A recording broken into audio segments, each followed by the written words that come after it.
Bonsoir à toutes et à tous, je suis ravi de vous retrouver pour cette nouvelle semaine d'information.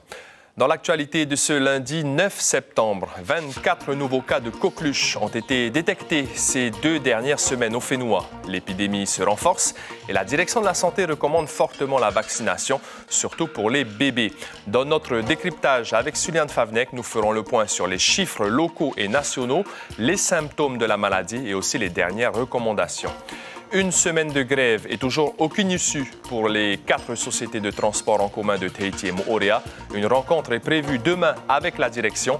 Les usagers prennent leur mal en patience et traitent quotidiennement avec les imprévus.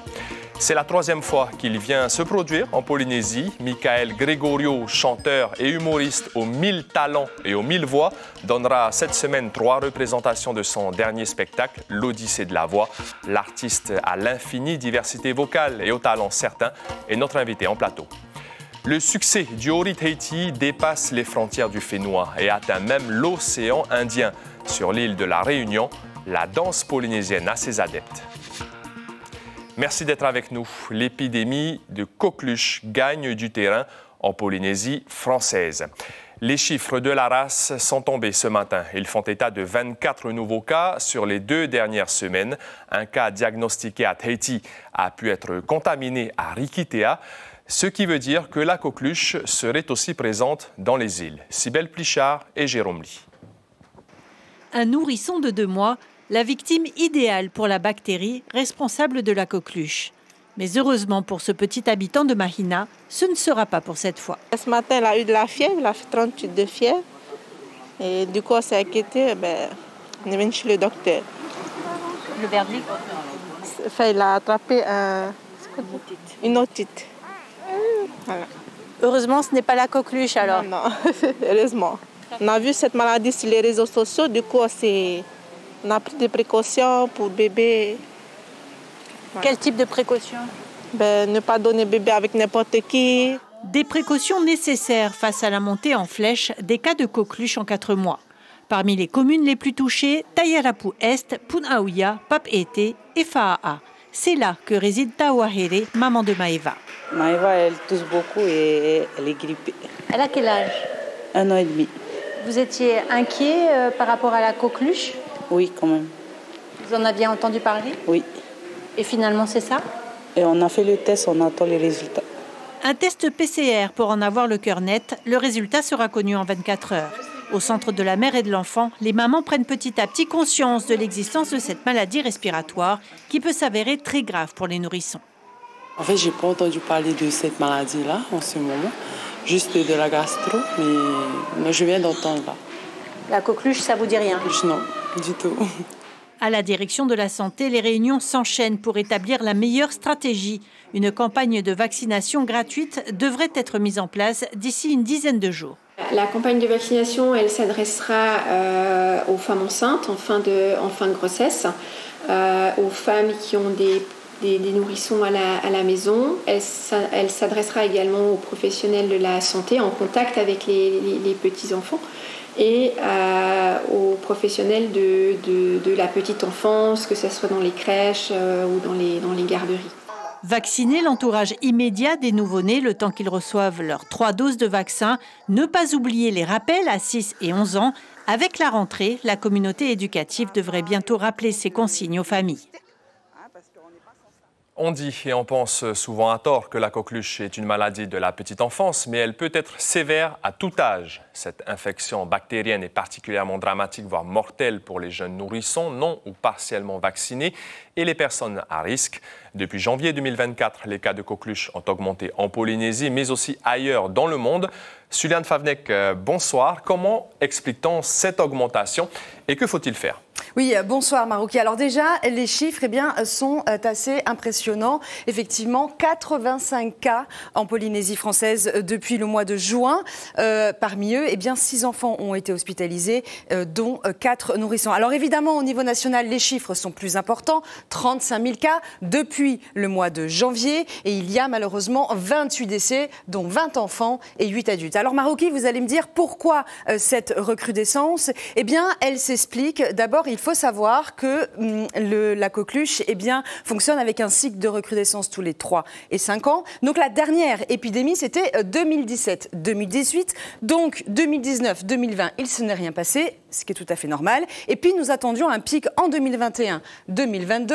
Mais ça n'a pas été le cas. Pourquoi ? Eh bien, grâce au Covid, puisqu'il y a eu des mesures sanitaires qui ont été prises, qui ont donc limité la contamination et repoussé le rebond d'épidémies de coqueluche, et puis une éventuelle baisse d'immunité collective et une absence, on l'a entendu dans le sujet, notamment d'absence de vaccination ou de rappel Marouki. Comment se transmet cette maladie et quels sont les symptômes ? Alors, il faut savoir que la coqueluche est une infection donc respiratoire très contagieuse qui se transmet par voie aérienne. Les symptômes, c'est surtout la toux. Une toux fréquente et prolongée. Il n'y a pas de fièvre. Alors, on l'a vu également dans le sujet, il faut faire un test PCR si vous avez ce symptôme de la toux. Et puis, si ça fait 10 jours que vous avez ce symptôme, surtout, allez voir un médecin, Marouki. Et quelles sont les recommandations pour l'éviter ou pour la traiter ? Alors, les recommandations, c'est d'abord évidemment la vaccination ou le rappel de vaccination pour ceux qui ont déjà été vaccinés. Et le traiter, il y a un traitement antibiotique. La coqueluche se soigne. Alors, il faut évidemment faire très attention aux personnes à risque. Les nourrissons, nous l'avons entendu dans le reportage. Les enfants aussi de 6 à 13 ans, les femmes enceintes, les adultes de plus de 80 ans. Et puis, bien sûr, les personnes qui sont atteintes d'une maladie chronique type diabète ou obésité ou, par exemple, les maladies respiratoires et bien sûr les maladies immunodépressives. Alors en conclusion, Marouki, on peut quand même dire que une personne qui a la coqueluche peut contaminer 15 autres personnes. Donc ce qu'il faut faire en priorité, c'est le retour des gestes barrières. Merci beaucoup Suliane Favnenck pour ces précisions sur la coqueluche. 4 personnes étaient à la barre du tribunal aujourd'hui pour proxénétisme aggravé, trafic d'ice et de cannabis et violence conjugale. Une jeune femme échangeait ses faveurs contre une dose d'ice qu'elle partageait ensuite avec son conjoint. Dans les ébats et la consommation filmée, un policier municipal de Papara avait été identifié et condamné aujourd'hui. Également condamné, celui considéré comme la cheville ouvrière qui cultivait du cannabis pour le compte du Mouteuil. Les peines requises allaient de 30 000 francs d'amende pour la jeune femme considérée comme victime par le procureur à 15 mois de prison, dont 6 avec sursis pour le conjoint violent et consommateur. Les peines viennent de tomber. Elles vont de 3 mois avec sursis à 15 mois, dont 6 avec sursis. Un rapport d'observation très salé vient d'être rendu par la CTC, la Chambre territoriale des comptes. Il concerne la gestion de la SEM abattage de Tahiti entre 2018 et 2022. Durant cette période, 2 directions déléguées ont détourné de l'argent à des fins personnelles, près de 8 millions de francs. Des problèmes de réglementation environnementale liés au traitement des déchets et notamment des carcasses malades non propres à la consommation ont aussi été relevés dans ce rapport consultable sur le site Internet de la CTC. Cela fait une semaine que les sociétés de transport en commun de Tahiti et de Moorea sont en grève. Pour l'instant, c'est un dialogue de sourds entre les grévistes et la direction. En attendant qu'une issue à ce conflit social soit trouvée, ce sont les usagers du réseau qui en pâtissent. Raiheina Djarion, Uberliao. C'est une vague de bus qui rime avec soulagement pour les passagers. Pape été, il est 9 h. Une trentaine de personnes attendent leur transport. Aucun ralentissement n'est constaté, malgré les perturbations annoncées. Je croyais qu'il n'y a pas de bus, parce que comme je dois aller payer des impôts, j'ai paniqué un peu, voilà. Dans la semaine, j'ai remarqué qu'il n'y a aucun problème. Là. Aucun problème, la ligne de Papeete et jusqu'à la ligne de Mahina à Poveno. Avec ou sans la grève, certains usagers se plaignent tout de même de retard à répétition. Il y a des retards, mais je ne crois pas que c'est pour la grève. Parce que comme dans la journée, dans la matinée, il y a un chauffeur. Dans l'après-midi, ça change. Sur les 4 sociétés de transport en grève, 3 d'entre elles comptent plus de 50% de grévistes. Si aucune perturbation n'est à noter aux heures creuses, aux heures de pointe, c'est une autre histoire. Il y a des chamboulements, c'est le matin, au départ peut-être de Papara. Hein. Là, aujourd'hui, ils ne font plus de surcharge parce que voilà, ça a été passé le mot. Et le retour de Papeete, c'est vers 15 h jusqu'à 18 h. On est parti vendredi dernier, ils ont attendu 2 h à 2h30, quand même les bus, hein, parce que tous les bus sont sur le scolaire, avec le changement d'horaire aussi qu'il y avait eu. Hein. Demain à 9h, une réunion de négociation est prévue à Tarawa entre les syndicats et la direction des sociétés concernées. Les grévistes espèrent enfin trouver un terrain d'entente afin de signer un protocole d'accord. Une figure du monde du VA, Aldo Maueau, président du club d'Air Tahiti, est actuellement hospitalisé aux États-Unis. Il a été victime d'un malaise durant la Catalina Race. Une prière de soutien sera organisée à Pirée, à la Fédération tahitienne de VA, demain à partir de 17h. Près de 4 mois et demi après son arrêt technique, le Terevao a enfin repris du service ce lundi matin. La navette rapide qui effectue quotidiennement les rotations entre Tahiti et Moorea avait cessé son activité en avril dernier à cause d'un problème de moteur. 36 salariés étaient au chômage technique. Désormais équipé d'un moteur reconditionné, le bateau quitte Moorea chaque matin en semaine dès 5h40. Ce lundi, les habitués étaient au rendez-vous avec plus d'une centaine de passagers sur chaque rotation. Écoutez ces réactions recueillies par Gilles Tautou. 4 mois, c'est lent, hein? C'est lent et là ce matin, j'en ai plus le service. L'atmosphère, les amis, tout le personnel de Terevao sont la convivialité. Et le café, ça nous a manqué. Favoriser l'ouverture culturelle au service de l'apprentissage. C'était l'objectif d'une journée organisée ce lundi au collège de Papara, journée où parents et collégiens étaient invités. Une exposition avec une quinzaine de reproductions d'œuvres du musée du Louvre a été proposée et un anthropologue a aussi donné une conférence débat sur les totems animaliers ancestraux. Rohan Potoro et Heidi Enko ont rencontré les parents et les élèves qui sont venus pour l'occasion. Même si ce sont des images des œuvres d'art exposées au musée du Louvre, parents et enfants restent captivés par cette exposition. Une première au collège de Papara et au sein d'un établissement public au Fénois. C'est joli, j'aime bien. Et ça raconte ce qu'ils ont fait avant. C'est super cette exposition, cela permet aux enfants de s'ouvrir au monde, de voir différentes cultures et surtout ces œuvres qui sont magnifiques. Et pourquoi pas trouver leur voie dans l'art. C'est comme si c'est du vrai, quoi. Voilà, mais c'est magnifique. C'est bien fait, hein. Ça date, c'est quand même longtemps, hein. Quand je regarde les dates, hein. 400, 1600, hein. Donc l'objectif, c'est vraiment une des actions premières du CDI, c'est-à-dire l'ouverture culturelle des élèves.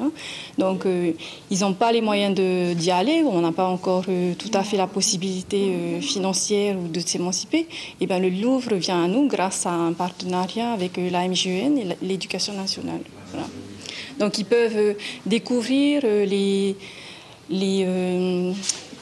œuvres d'art clés du Louvre qui ont été sélectionnées et les explorer avec des séances pédagogiques menées par les professeurs et moi-même.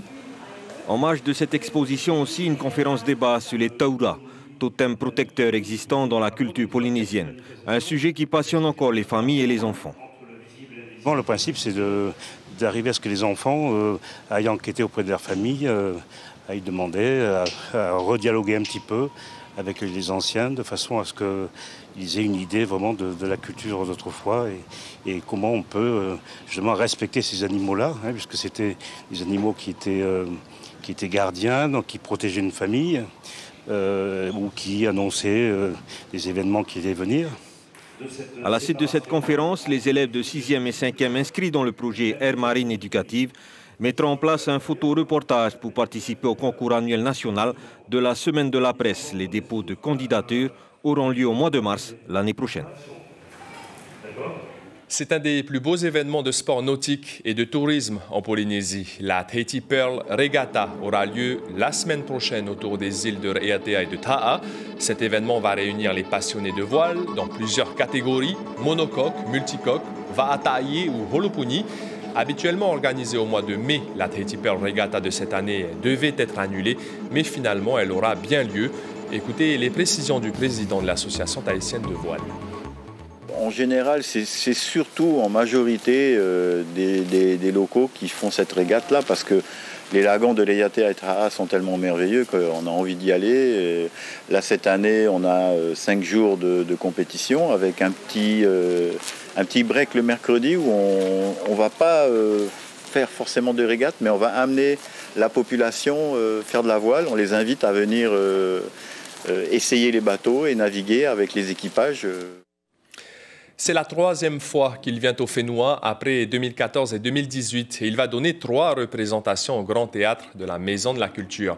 Michael Gregorio présentera son spectacle L'Odyssée de la Voix les 12, 13 et 14 septembre au Grand Théâtre de la Maison de la Culture. Le chanteur aux 1000 voix sera accompagné de ses musiciens pour explorer la voix dans toute sa diversité, de la variété au rap, du rock à la musique classique, du jazz au death metal. Un spectacle auditif et visuel à ne pas manquer. Bonsoir, Michael Gregorio. Bonsoir. Merci d'avoir accepté notre invitation. 3e fois pour vous en Polynésie après 2014 et 2018. Qu'est-ce que ça vous fait de revenir à Tahiti? Je suis très heureux, très ému de revenir. C'est vraiment un spectacle que je voulais présenter. J'avais très envie de le présenter ici, de revenir au Grand Théâtre. J'ai tellement de bons souvenirs ici, de rencontres extraordinaires, que voilà, c'était impossible pour moi d'arrêter la tournée de ce spectacle sans passer par ici. Pour ceux qui ne vous connaissent pas, vous êtes chanteur, acteur, humoriste, on va dire artiste, hein, et vous pouvez imiter les chansons de Francis Cabrel, Shakira, Johnny Hallyday, Gims et tellement d'autres artistes. Comment vous avez réussi à façonner votre voix et avoir une telle diversité vocale? En fait, quand j'étais un peu plus jeune, je faisais du théâtre. Et au théâtre, j'ai pris conscience que je pouvais jouer avec ma voix, qu'elle était un peu...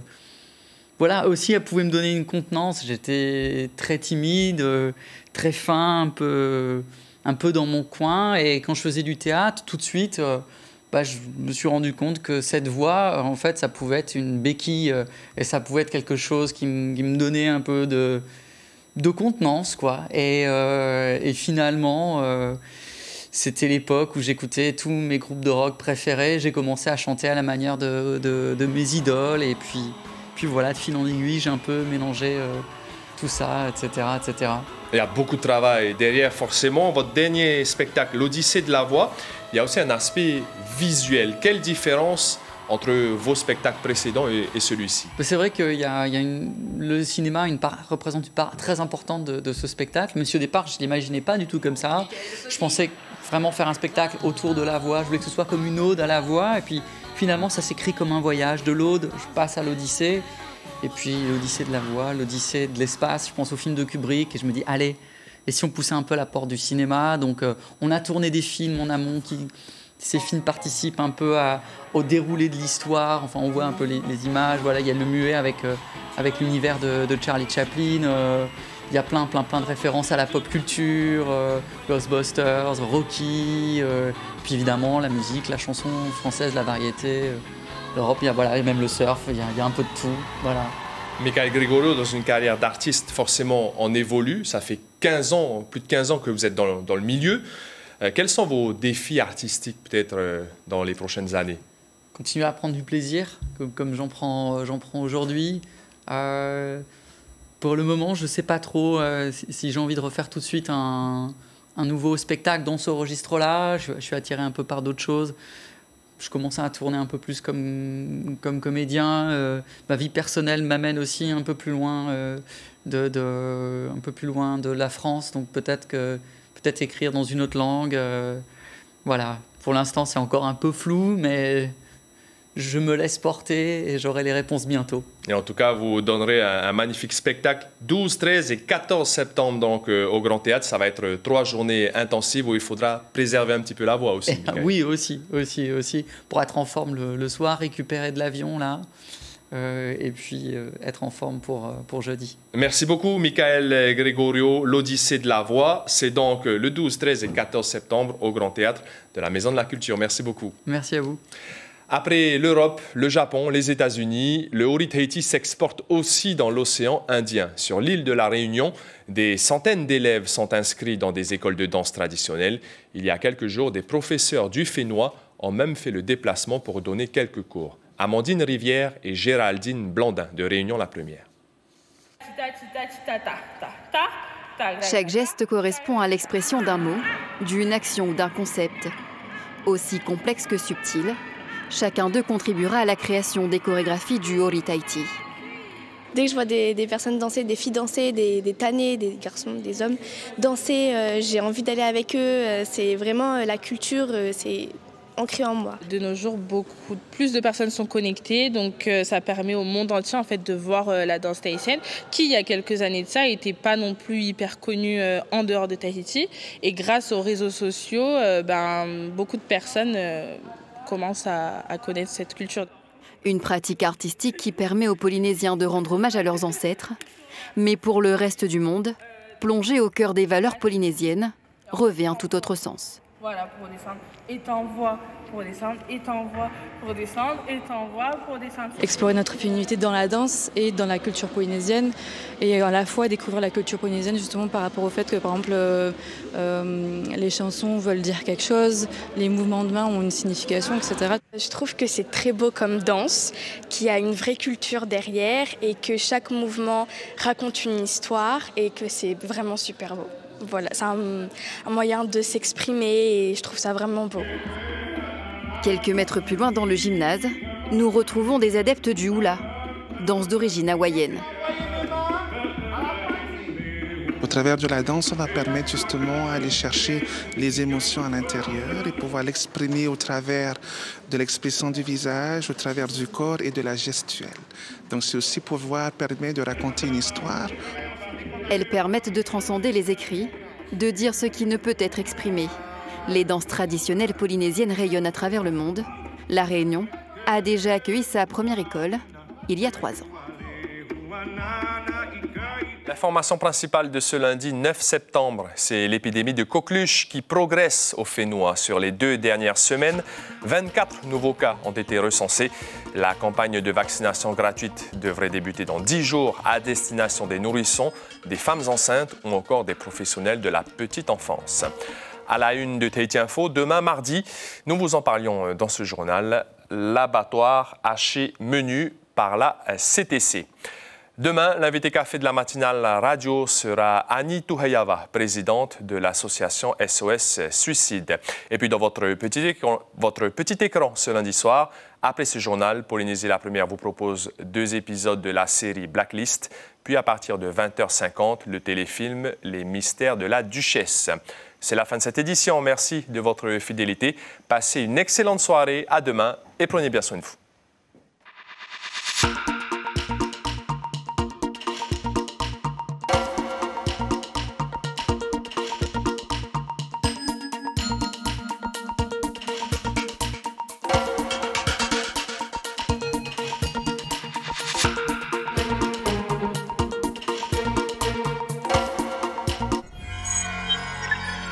Retrouvez ce programme en replay sur notre site internet.